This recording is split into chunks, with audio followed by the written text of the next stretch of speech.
Hello everyone. In this class, we will study about squamous cell carcinoma of the oral cavity. Now, this topic might be of interest to oral surgeons, oral medicines, headache neck oncologist, and general dentist. Squamous cell carcinoma accounts for nearly 90 to 95% of all the oral malignancies and is a major cause of cancer related morbidity and mortality worldwide. We shall discuss here about the definition, the risk factors, clinical features, diagnosis, TNM staging, very important, and then what are the possible treatment options for uh, squamous cell carcinoma. Now, what is squamous cell carcinoma? Squamous cell carcinoma is a malignant tumor arising from the stratified squamous epithelium lining the oral cavity. The common sites include the lateral border of the tongue, the floor of the mouth, buccal mucosa, gingiva, retromolar trigone, hard and soft palate. There are several risk factors which enhance the risk of uh, oral squamous cell carcinoma. These risk factors, the most prominent is, of course, the tobacco, whether in a smoked form, as in case of cigarette smoking, bidis or cigars, or whether it is chewed uh, in form of gutka.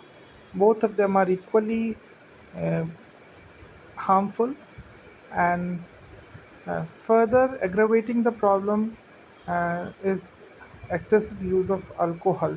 Now, alcohol acts as synergistically with tobacco, and it greatly enhances the risk of developing squamous cell carcinoma.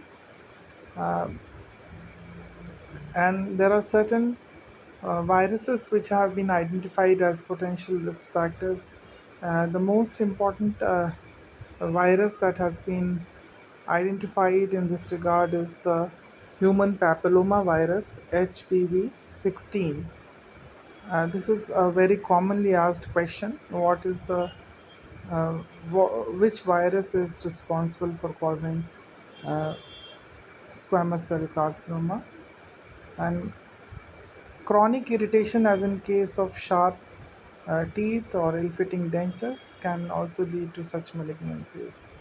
Uh, Nutritional deficiency, vitamin A deficiency, and iron deficiency, they can cause uh,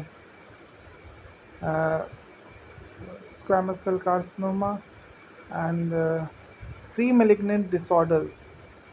Now, pre-malignant disorders like white patches, which are called leukoplakia or erythroplakia, uh, okay, and are red patches, and burning sensation in the mouth along with these patches are indicative that the changes might lead to development of oral cancer. So, pre-malignant lesions are actually giving you a warning that the condition might turn out to be a malignant disorder. So, excessive sun exposure also has been identified as one of the causes for causing squamous cell carcinoma, especially uh, if it is developing. The most common site where it develops because of sun exposure is the lower lip. The clinical feature of squamous cell carcinomas include uh, in early stages patient might present with a non-healing ulcer, uh, and then white or red patches, that is your leukoplakia or erythroplakia, and mild pain or discomfort, and certain burning sensation, reduced mouth opening. All these cases can be indicative that something is uh, developing. And then in advanced stages, the patient can present with an ulceroproliferative growth. And very typically, the ulcer which the patient will present with will have an indurated margin, and the base of the uh, will be hard.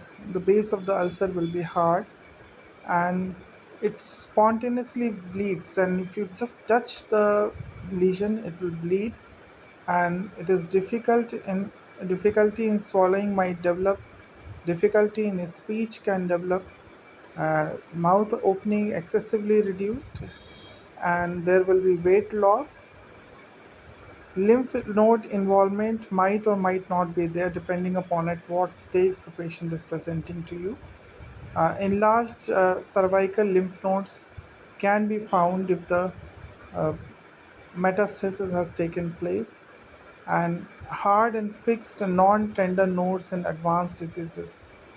Typically, cervical lymph nodes have to be properly examined if you are suspecting malignancy. Uh, Coming to diagnosis, first it starts with taking the history. Very important uh, that in the history we have to find out, ask the patient about the habits like tobacco chewing, and not only that, we have to make a note of from how long the patient has been eating tobacco and in what form, whether he is or she is consuming alcohol, duration of the lesion, pain and bleeding, difficulty in chewing or swallowing. Then on clinical examination, we have to inspect the site, the size of the ulcer or the lesion, and the surface characteristics, whether it is there's a plurulent discharge or what kind of margins of the ulcers are there. Then palpation has to be done. We have to see whether the base of the ulcer is fixed, fixed base of the ulcer, and is indicative of malignancy.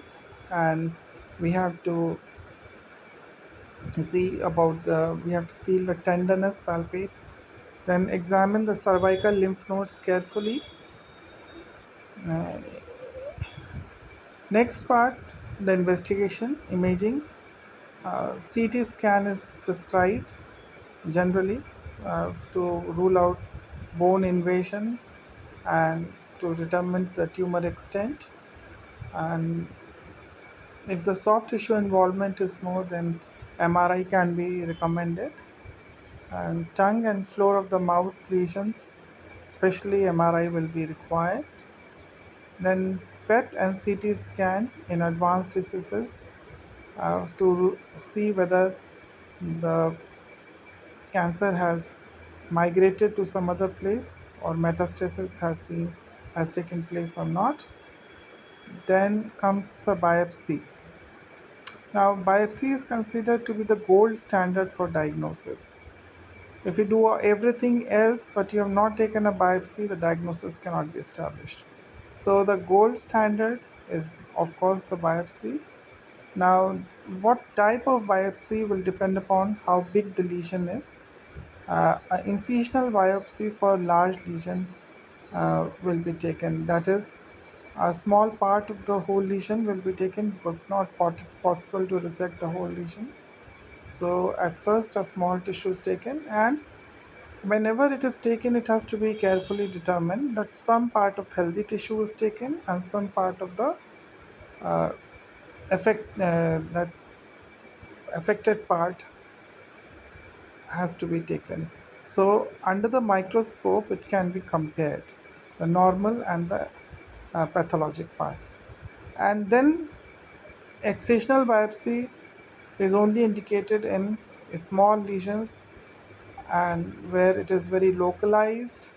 So to we resect the whole tissue and we send it for histopathological examination. Uh, Now, histopathologically, what do we see? We see dysplastic epithelium, invasion through basement membrane, keratin pearl formation, cellular pleomorphism, increased mitotic activity, and individual cell keratinization. The tumor may be well differentiated, moderately differentiated, or poorly differentiated. Now, coming to the TNM staging of the oral squamous cell carcinoma, the TNM system evaluates the T, that is the primary tumor. Now, T1 stage is when it is less than or equal to 2 centimeters. If the lesion is between 2 centimeters and 4 centimeters, the stage is T2.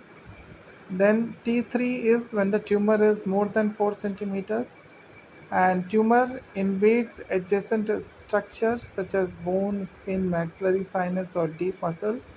Then the T staging will be recorded as T4. So that is the most advanced T staging.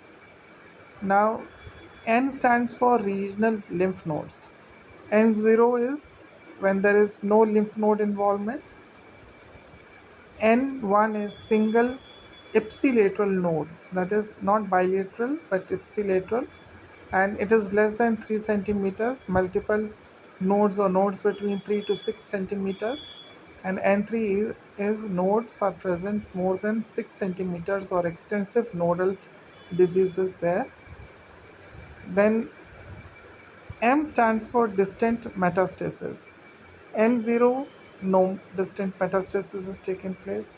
M1, distant metastasis has already occurred.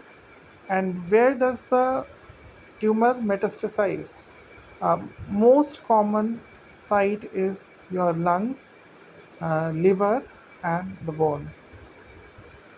Now, stage grouping is like stage 1 is T1,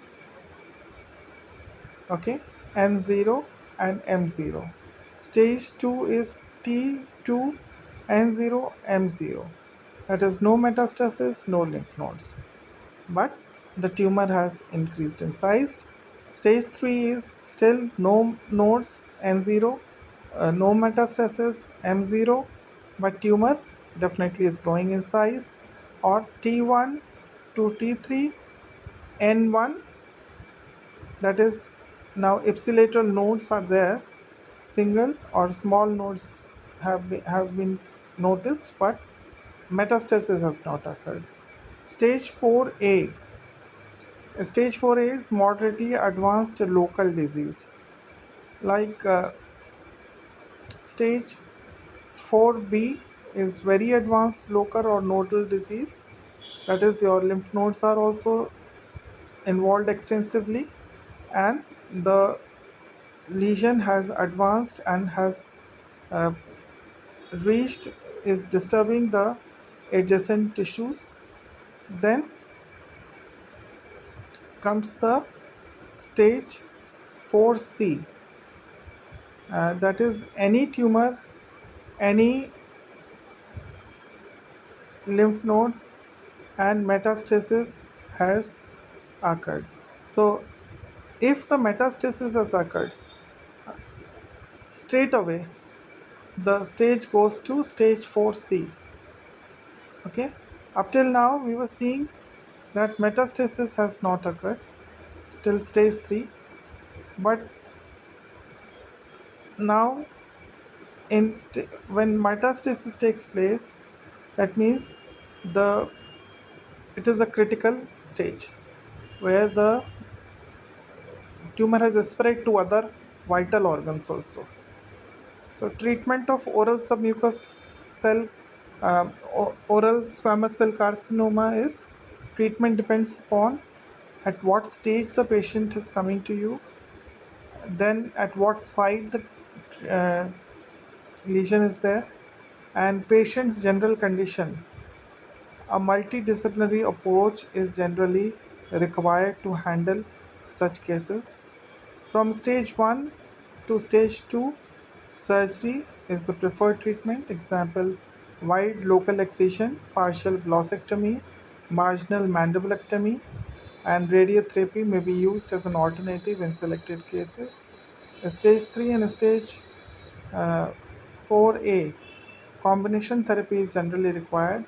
Surgery includes tumor resection, neck dissection, type of neck dissection, selective neck dissection, modified radical neck dissection, and radical neck dissection. All this can be employed. Then post-operative radiotherapy indication, positive margins, uh, perineural invasion, lymph node metastasis, uh, advanced disease. The treatment option may be concurrent chemoradiotherapy, most commonly cisplatin-based chemotherapy, benefits organ preservation and better local control, and then targeted therapy is done with cetuximab used in selected patients with advanced disease. It acts by blocking the epidermal growth factor receptors